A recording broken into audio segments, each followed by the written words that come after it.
नमस्कार विद्यार्थी मित्रांनो आणि पालकांनो, MST CET 2026 चे फॉर्म सुरू झालेले आहे। तर सर्वप्रथम बघा, तुम्हाला महत्त्वाचं आहे त्याच्यामध्ये आधार कार्डला तुमचा मोबाईल नंबर रजिस्टर असणं कंपल्सरी आहे। त्याच्यानंतर आधार कार्डवरती जर कोणत्याच प्रकारची स्पेलिंग मिस्टेक किंवा जन्मतारीख चुकीची असेल, नावाचा स्पेलिंगमध्ये काही मिस्टेक असेल तर ते तुम्हाला सर्वात आधी दुरुस्त करून घ्यायचं आहे। त्याच्यानंतरच तुम्हाला अर्ज भरायचा आहे। तुमच्याकडे 10वीचे मार्कशीट किंवा बोर्ड सर्टिफिकेट असणं अनिवार्य आहे।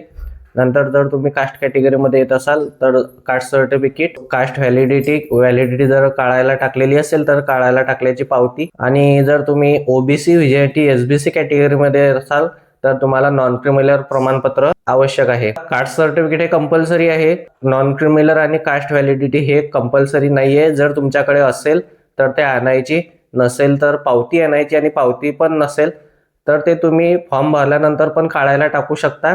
त्याची तुम्हाला ॲडमिशन प्रोसेसच्या वेळेस पण तुम्ही ते देऊ शकता।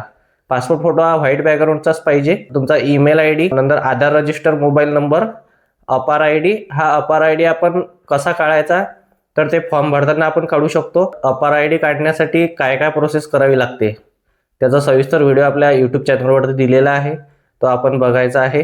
त्याच्यानुसार तुम्हाला अपार ID काढून घ्यायचा आहे। जर अपार ID काढताना कोणत्याही प्रकारची अडचण आली तर शिवगणेश ऑनलाईन यूट्यूब चॅनलवरती व्हिडिओ दिलेला आहे, तो व्हिडिओ सविस्तर बघा। अशाच प्रकारचे नवनवीन व्हिडिओ आमच्या यूट्यूब चॅनलवरती येत राहतात, ते व्हिडिओ तुम्ही अवश्य बघा। त्याच्यासाठी आमच्या यूट्यूब चॅनलला सबस्क्राईब करा। धन्यवाद।